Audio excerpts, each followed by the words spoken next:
Sədaqət, tez elə, tez ol, gəl bura. Ərin qızlarla araq içir.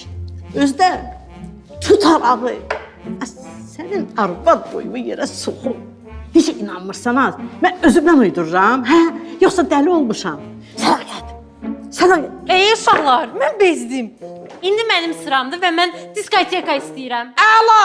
Ay mübarək olsun! Mübarək olsun!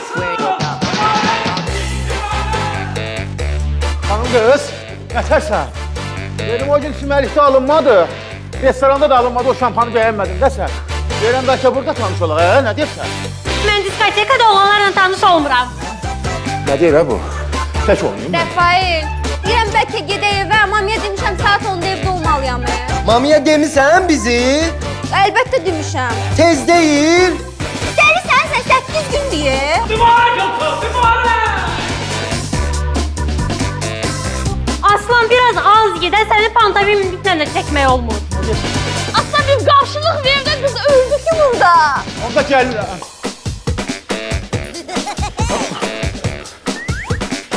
Başın xarabdır, neymişsən? A, dəlisən sən? Nə oldu be? Başın xərəb deyil sənin deyirəm. Gitsən sən. Ay qaqa, sən nə deyirsən? Al bunu qoy biraz söyle görüm. Çıx. Rəfail görmədi necə dəydi mənə, vurmayacaqsan onu. A, sən məni tanıyırsan? Ha?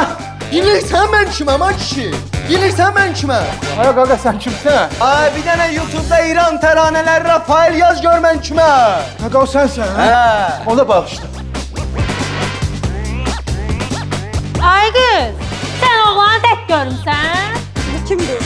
Sən kimsən ay qız? Yer get mahnı oyna. Azma deyilsən sən.